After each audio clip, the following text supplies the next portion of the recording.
लगातार खास मेहमान भी हमारे साथ बने हुए हैं। हर्ष दहिया भी हमारे साथ है, रत्नाकर सिंह बीजेपी से हमारे साथ हैं, विश्वेंद्र कुमार वरिष्ठ पत्रकार हमारे साथ हैं और परविंदर सेठी भी हमारे साथ लगातार कनेक्टेड है। विश्वेंद्र सर, आप कुछ कहना चाह रहे थे बहुत देर से, और एक सवाल मैं इसमें जरूर इंक्लूड करना चाहूंगी, क्योंकि अब बात सरकार बनने की तो हम लगातार कर रहे हैं, लेकिन बात ममता बनर्जी की भी करनी होगी। अब आपको क्या लगता है कि एक तरफ हमने इससे पहले बंगाल में देखा उनकी शक्तियों को, अब क्या लग रहा है, एक कड़े विपक्ष के तौर पर नजर आएंगी क्या? निसंदेह ममता बनर्जी बहुत मेहनती हैं, संघर्षशील है। केवल 22, एक तो छोटी उम्र में उनके पिताजी का साया उनके सर से उठ गया था। 22 साल की एज में जो आंदोलन था 1977 का, उसमें वो कूद पड़ी थी और कार के आगे लेट गई थी। और उसके बाद लगातार नंदग्राम से लेकर बहुत सारे सिंगूर जैसे मामले हुए, उन सब में संघर्ष रहा उनका और उन पर आक्रमण भी हुए हैं। तो आज भी वो आराम से नहीं बैठेगी, संघर्ष करेगी। मैं यहाँ पर एक बात कहना चाहूँगा, ये जो आज शपथ हुई है ना, ये मुख्यमंत्री की, शुवेंदु अधिकारी जी की, ये जीवन की शपथ भी है उनकी। आज उन्हें जीवन में कुछ बदलाव भी लाना पड़ेगा, क्योंकि भारतीय जनता पार्टी का राज होगा। उनके 6 साल से पहले उनका जो जीवन रहा है वो दूसरी पार्टी में रहा है, वो भी शपथ है। और कांटों का ताज भी मैं कहूँगा इस बात को, जो कांटों का ताज है पश्चिम बंगाल में। पश्चिम बंगाल ये जो भूमि है, ये योद्धाओं की भूमि रही है, इसमें इतिहास रचे गए हैं। यहाँ पर चाहे श्यामा प्रसाद मुखर्जी की भूमि कही जाए, विवेकानंद जी की भूमि कही जाए, सुभाष चंद्र बोस देश आज़ादी में और खुशीराम बोस जी देश आज़ादी में, या रविंद्रनाथ टैगोर शिक्षा के क्षेत्र में, सब ने बड़े काम किए हैं। तो आज वो जो मैंने कहा कांटों का ताज, आज उनके पास जिम्मेदारी बहुत सारी है। उन्हें घुसपैठियों को बाहर निकालना ही पड़ेगा और बहुत सारी दिक्कतें आएगी, उनका हल करना पड़ेगा। कानून व्यवस्था चाहिएगी पश्चिम बंगाल को, उन्हें देनी ही होगी, पटरी पर लाना होगा कानून व्यवस्था को। वो सो नहीं सकते, उनके साथ ये सर पे कांटों का ताज जरूर है, क्योंकि बहुत सारी जिम्मेदारी होगी, अपराध खत्म करना है, बहुत सारे चैलेंज आप देख महिला सुरक्षा पश्चिम बंगाल के अंदर है ना, महिला सुरक्षा, और अभी भी खत्म करना है, हिंसा जैसी चीजें हमने इस वक्त बंगाल के अंदर देखी हैं। इंडस्ट्री लाना है, इंडस्ट्री का बहुत बुरा हाल है, तो उनको लाने के लिए भी तपस्या उनको करनी पड़ेगी। तो ये उनका समय शुरू हुआ तपस्या का, फिर दोबारा से। बिल्कुल, मैं आपके पास सर वापस अभी लौट रही हूँ। हर्ष सर भी इस वक्त हमारे साथ जुड़े हुए हैं। आपके पास आते हुए अभी इसी बात को मैं कंटिन्यू कर लेती हूँ। सर ने जिस बात का जिक्र किया कि अब जो पहचान की राजनीति है, उससे शिफ्ट करके विकास की राजनीति की तरफ आगे बढ़ने के लिए कई कड़े कदम उठाने पड़ेंगे, नहीं? आकांक्षा जी, मैं ये मानता हूं जो हिंदुत्व की राजनीति है, जो हिंदू हृदय की राजनीति है, वो डेवलपमेंट का सिनोनिम है।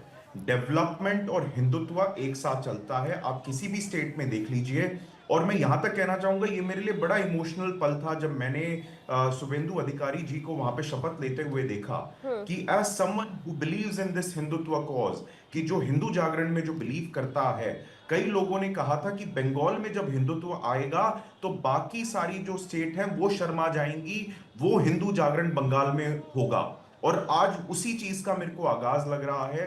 हिंदू जागरण की जो शुरुआत, जो एक उसमें नया अध्याय अब बंगाल में जुड़ने वाला है, मुझे लगता है इससे देश की राजनीति बदलने वाली है। और बहुत ही अच्छा वो दृश्य था जब योगी आदित्यनाथ जी ने जब उनको गमछा पहनाया शुवेंदु अधिकारी जी को, तो मेरे को ये लगा कि हिंदू जागरण का एक तरीके से बैटन उनको पास कर दिया कि देखिए, मैं अपने स्टेट में हिंदू जागरण के लिए काम कर रहा हूं, अब बंगाल में उस हिंदू जागरण को ऊंचाइयों तक ले जाने की बारी आपकी है।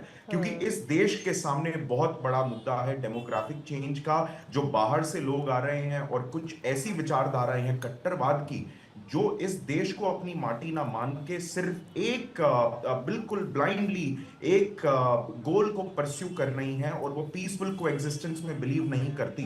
तो सबसे जरूरी है अभी बंगाल के लिए उन फोर्सेस को काउंटर करना, और जहां वो फोर्सेस काउंटर होंगी उससे डेवलपमेंट और ज्यादा फास्ट होगी। और डेवलपमेंट के मुद्दे आप किसी भी स्टेट में उठा लीजिए, BJP is a synonym for development. कोई ऐसा स्टेट नहीं है जिसमें बीजेपी की सरकार हो जहां पे हिंदुत्व की बात होती हो, डेवलपमेंट ना होता हो। आप कोई ऐसा स्टेट नहीं गिन सकते। तो डेवलपमेंट तो होगा, बिल्कुल होगा, कानून व्यवस्था सुधरेगी और हिंदू जागरण का एक नया, और हम भी यही उम्मीद करते हैं कि तस्वीर ऐसी ही होनी चाहिए। रत्नाकर सिंह जी, आपके पास आते हुए 3 बड़ी प्राथमिकताएं क्या है अब आपकी? सोनार बांग्ला की बात आप करते आए हैं, अब तो सरकार बन चुकी है, शपथ ग्रहण हो चुका है, अब 3 बड़ी प्राथमिकता बीजेपी की क्या? देखिए आकांक्षा जी, सेवा, समर्पण और सुशासन के मूल मंत्र से भारतीय जनता पार्टी किसी भी राज्य में जब सरकार आती है तो अपने लोगों के लिए काम करती है।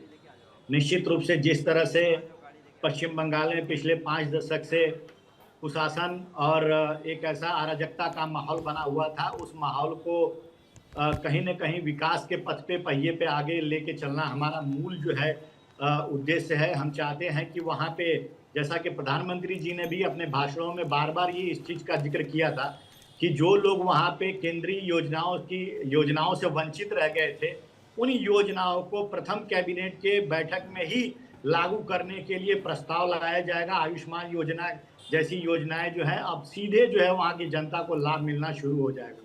तो ये विकास जो है हमारा एक एजेंडा है जिसके माध्यम से हम जो लोगों के दिलों में राज करते हैं। और देखिए, सबसे बड़ी महत्वपूर्ण चीज़ ये है कि आज मैं ये कहना चाहूँगा कि ये पूरा बंगाल, पश्चिम बंगाल जो है आज भगवामय हो गया है। ये एक बहुत बड़ी सच्ची श्रद्धांजलि है डॉक्टर श्यामा प्रसाद मुखर्जी के लिए, जो हम सारे राज्यों में तो हम अपने सत्ता में लौट करके आ गए, लेकिन कहीं ना कहीं पश्चिम बंगाल में जो है एक कसक हमारे मन में रह गई थी कि हम पश्चिम बंगाल में जहाँ के श्यामा प्रसाद मुखर्जी हैं वहाँ पे अभी तक भगवा हम ठहरा नहीं पाए। और ये भारतीय जनता पार्टी के लिए आज स्वर्णिम युग है, स्वर्णिम पल है और स्वर्णिम दिन है कि आज भारतीय जनता पार्टी का मुख्यमंत्री वहाँ पे शपथ ले रहा है। और ये देखिए, मैं एक चीज़ और बता दूं, अटल जी ने भी अपने जब कार्यकाल में ये कहा था कि हमारा ये सपना है कि हम श्यामा प्रसाद मुखर्जी जी के जन्म स्थान पे भगवा फहराएं। और आज मोदी जी के नेतृत्व में वो जो है सार्थक हो गया कि कहीं ना कहीं भारतीय जनता पार्टी अपनी नीतियों के बदौलत, अपने हिंदुत्व के बदौलत जो लोगों के दिलों में स्थान बना चुकी है। और देखिए, प्रधानमंत्री जी ने जो कहा था, उन्होंने कहा था कि अपनी जो अंतिम चुनावी रैली में कि अब मैं पश्चिम बंगाल में आऊंगा जब शपथ ग्रहण होगा। तो कहीं ना कहीं उनको जनता के ऊपर पूरा भरोसा था, उनका आत्मविश्वास अडिग था कि हमने जिस तरह से पूरे देश में काम किया है, पश्चिम बंगाल में भी काम करेंगे और जनता उनकी नीतियों से प्रभावित रही। मैं आपके पास अभी वापस लौट रही हूँ, सेठी सर भी इस वक्त मेरे साथ है। सर, मैं आपके पास लौट रही थी। बड़े चैलेंजेस आपको क्या नजर आते हैं शुभेंदु अधिकारी के सामने मुख्यमंत्री बनने के बाद? बिल्कुल, बहुत सारे चैलेंजेस हैं, पर बहुत सारे लोग हैं जो अभी शपथ समारोह से निकल रहे हैं। ये बांग्ला बोलती हैं। आपका नाम क्या है? मैं आपको कुछ बात कराऊंगी। What's your name? আমার নাম অনিন্দিতা সাউ, সাতগাছিয়া বিধানসভা থেকে এসেছি। अच्छा, you only speak in Bangla. Okay. So you've attended ceremony. How are you feeling? আমাদের খুব আনন্দ হচ্ছে, কারণ শুধু মানে আমাদের না, সমগ্র পশ্চিমবঙ্গবাসী এই যে শাসক দলের অত্যাচার, যে একনায়কতন্ত্র অভিষেক ব্যানার্জি স্থাপন করেছিল, ঠিক আছে, আমাদের বাড়ির কাছেই আমতলায় ওনার এমপি অফিস ছিল। উনি যখন যেত নিজেকে রাজা মহারাজা মনে করতো। ঠাকুরপুকুর থেকে total diamond Harbour road block করে দিত। তাতে সাধারণ মানুষের কি সমস্যা হয়েছে আপনারা ওই এলাকায় গিয়ে সাধারণ মানুষের সঙ্গে কথা বললে জানতে পারবেন। सारी बात मैं आपको समझा देती हूँ। जितना मुझे समझ में आया वो यही था कि जिस तरीके से अराजकता थी टीएमसी के, अभिषेक बनर्जी की, साधारण आदमी सड़क पे आसानी से चल नहीं सकता था, उनका जो मन करता था वो उस तरह से काम करते थे। और आज ये शपथ समारोह से निकल कर आ रहे हैं, तमाम लोग हैं बेहद उत्साहित हैं। ये उत्साह आपको नजर आ रहा है। और जिस बदलाव की आप बात कर रही थी ना, वही बदलाव आकांक्षा इनकी आंखों में दिख रहा है। आप सभी तमाम लोग हैं, उनकी आंखों में वो बदलाव भी नजर आ रहा है। अगर कोई हिंदी बात करता हो तो এমনকি আমাদের ওখানে 2018 সালে উনি টোটাল দক্ষিণ 24 পরগনা জেলা জুড়ে পঞ্চায়েত ভোটই হতে দেয়নি। 3-4 মাস পরে ওরা জোর করে পঞ্চায়েত দখল করে নেয়। ये बोलना चाह रही है कि 2018 में वहाँ पे पंचायत का जो इलेक्शन होता है वो हुआ नहीं था।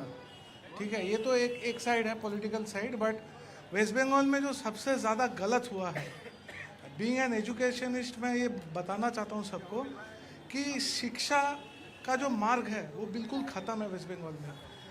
पास और फेल, ये जो दो क्राइटेरिया है, ये हटाने के बाद शिक्षा एकदम ख़त्म हो गया है। ना है स्वास्थ्य, ना है शिक्षा। कौन सी क्लास से पास और फेल नहीं होते? कोई भी क्लास, एकदम 9th और 10th में जाके पास और फेल होता है। ये जो पॉलिसी है वेस्ट बंगाल गवर्नमेंट का, लास्ट गवर्नमेंट का, ये इतना ख़राब हुआ है। बीइंग एन एजुकेशनिस्ट मैं ये बताना चाहता हूँ, हमारे जगह में भी बहुत सारे बच्चे आते हैं गवर्नमेंट स्कूल से। मैम, उन लोगों को बेसिक ABCD लिखना नहीं आता है। एक और बात बताइए, एजुकेशन एक बहुत बड़ा फैक्टर है। इसके अलावा जो ये उत्साह था, जय श्री राम के नारे थे, ये क्या वजह है? क्योंकि मैं 10 दिन पहले से 25-30 दिन यहाँ रही, मुझे सब लोग साइलेंट नजर आ रहे थे और अब एकदम इतना वोकल हो गए। देखिए, ये this is something which is a political agenda.